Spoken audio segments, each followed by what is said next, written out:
नमस्कार दोस्तों, study as में आपका स्वागत है। मेरा नाम है चंद्रमोहन पटेल और अधिगम के सिद्धांत हम पढ़ रहे थे। उसी कड़ी में ये है स्किनर का क्रिया प्रसूत सिद्धांत। तो चलिए स्टार्ट करते हैं। ये है बीएफ स्किनर जिन्होंने सिद्धांत दिया था क्रिया प्रसूत अनुबंधन सिद्धांत। ठीक है, ये रहने वाले थे अमेरिका के और इन्होंने जो है अधिगम के लिए अनुक्रिया पर विशेष बल दिया। आपने देखा था पिछले सिद्धांत में थॉर्नडाइक ने कहा था पहले उद्दीपन, ठीक है, उद्दीपन पर विशेष बल दिया था उसने, स्टिमुलस पर, कि जब तक आपको उद्दीपन नहीं मिलेगा तो आप क्रिया नहीं करेंगे।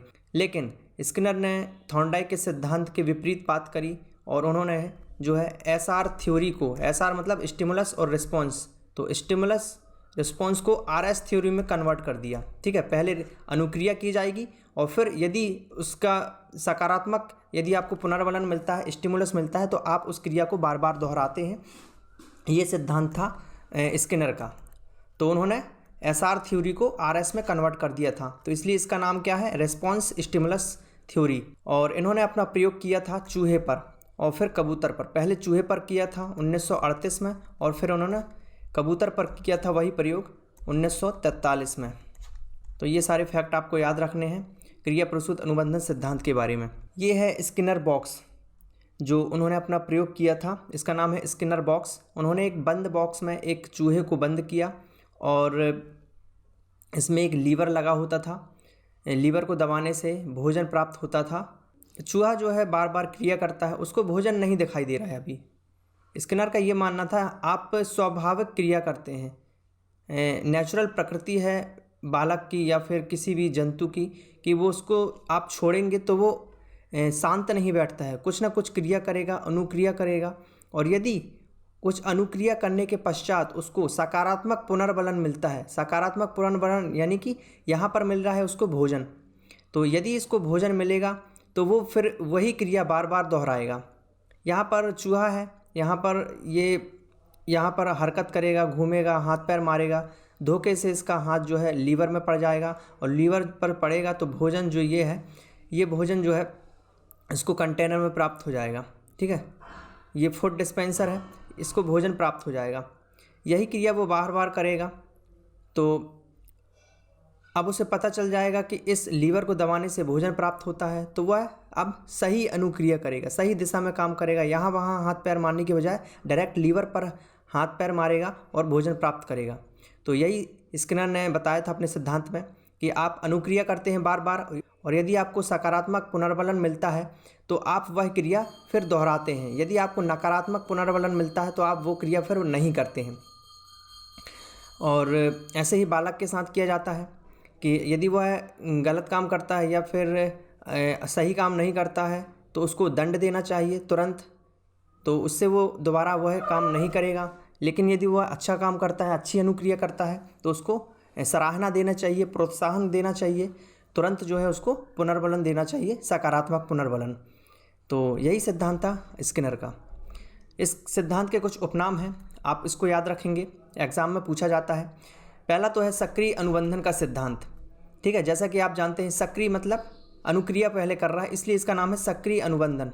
फिर है अनुक्रिया उद्दीपन। पहले आपने थॉर्नडाइक में पढ़ा था उद्दीपन अनुक्रिया, लेकिन इसमें पहले अनुक्रिया की जा रही है, फिर उसको उद्दीपन मिला है भोजन के रूप में, इसलिए इसका नाम है अनुक्रिया उद्दीपन सिद्धांत। फिर है कार्यात्मक प्रतिबद्धता सिद्धांत। इसमें पहले कार्य को महत्व दिया गया है, ना कि उद्दीपन को। तो पहले वो कार्य करेगा और उसको जो है सकारात्मक कुछ पुनर्बलन मिलेगा तो वह कार्य दोहराएगा और फिर सीख जाएगा।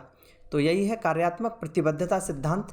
फिर है स्किनर बॉक्स प्रयोग। ठीक है, उसका बॉक्स में प्रयोग किया था स्किनर ने, इसलिए इसका नाम है स्किनर बॉक्स प्रयोग। और आरएस थ्योरी, जो एसआर थ्योरी थी थॉर्नडाइक की, उसने ये आरएस में कन्वर्ट कर दिया, मतलब रिस्पॉन्स पहले करेगा फिर इसको स्टिमुलस मिलेगा, इसलिए इसको कहा है आरएस थ्योरी।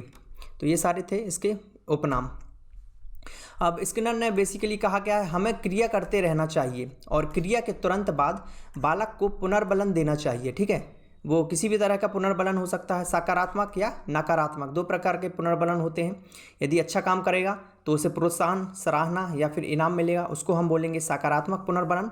और यदि कुछ गलत काम करेगा तो उसको हम नकारात्मक पुनर्बलन देंगे, जैसे कि उसको दंड दे सकते हैं, उसको डांट सकते हैं, तो वह दोबारा वो काम नहीं करेगा। तो इसलिए कहा है उसने कि कोई भी अनुक्रिया करता है बालक तो उसका जो है पुनर्बलन दो उस अनुक्रिया के अनुरूप, ठीक है। यदि अच्छा काम करेगा तो सकारात्मक पुनर्बलन, और यदि कुछ गड़बड़ करता है तो नकारात्मक पुनर्बलन। तो ठीक है, इससे क्या होता है, पुनर्बलन मिलने से क्रिया करने की गति में तीव्रता आती है। तो एक टर्म और दिया था इन्होंने साइकोलॉजी से संबंधित, ठीक है। शिक्षा में जो है अभिक्रमित अनुदेशन का उपयोग किया उन्होंने। अभिक्रमित अनुदेशन क्या होता है, बालक स्वयं क्रिया करके सीखता है, इसको बोला है इन्होंने अभिक्रमित अनुदेशन।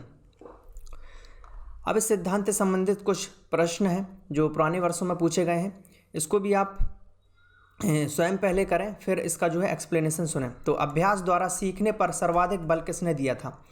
अब आपको लगेगा कि इसका आंसर है उद्दीपन क्रिया प्रसूत अनुबंधन सिद्धांत, क्योंकि हमने ये अभी पढ़ा है। लेकिन ये मैंने क्वेश्चन दिया है थॉर्नडाइक वाले से। इसका आंसर क्या है, उद्दीपन अनुक्रिया सिद्धांत। आपने पिछले वीडियो में देखा था कि अभ्यास द्वारा सीखने पर बल दिया था किसने, थॉर्नडाइक ने। थॉर्नडाइक ने अपने सीखने के नियम दिए थे जो 3 नियम मुख्य और 5 सहायक नियम, उनमें से एक जो नियम दिया था अभ्यास द्वारा सीखने पर बल, वो दिया था किसने, थॉर्नडाइक ने। और थॉर्नडाइक का सिद्धांत क्या था, उद्दीपन अनुक्रिया सिद्धांत। पहले उद्दीपन दिया जाएगा और फिर अनुक्रिया जो है की जाती है। तो इसका आंसर क्या है, उद्दीपन अनुक्रिया सिद्धांत। अगला प्रश्न है, अधिगम के पुनर्बलन सिद्धांत के प्रतिपादक कौन है। तो अधिगम के पुनर्बलन सिद्धांत, इसका आंसर क्या है, आप पुनर्बलन देख के आप इसको स्किनर मार्क किए होंगे, लेकिन इसका आंसर क्या है, हल का सिद्धांत। हम आगे पढ़ेंगे। हल ने दिया था अधिगम का पुनर्बलन सिद्धांत। नेक्स्ट प्रश्न है, प्रोत्साहन द्वारा सर्वश्रेष्ठ अधिगम पर बल देने वाला सिद्धांत है। प्रोत्साहन द्वारा सीखने पर बल देता है कौन सा, अनुक्रिया सिद्धांत, ठीक है। अभी हमने जो पढ़ा है अनुक्रिया सिद्धांत, पहले अनुक्रिया की जाएगी, उसको पुनर्बलन मिलता है या प्रोत्साहन, फिर बच्चा जो है सीख जाता है। अधिगम मतलब क्या होता है, सीखना। तो अनुक्रिया करने पर कुछ पुनर्बलन मिलता है या प्रोत्साहन, जैसे चूहे को भोजन के रूप में प्रोत्साहन मिला, फिर उसने और अनुक्रिया की और वो भोजन प्राप्त करना सीख गया था। तो इसका आंसर क्या है, अनुक्रिया सिद्धांत। अगला प्रश्न है, अभिक्रमित अनुदेशन को शिक्षा के क्षेत्र में किसने दिया, मतलब कौन से सिद्धांत में इसका प्रयोग हुआ।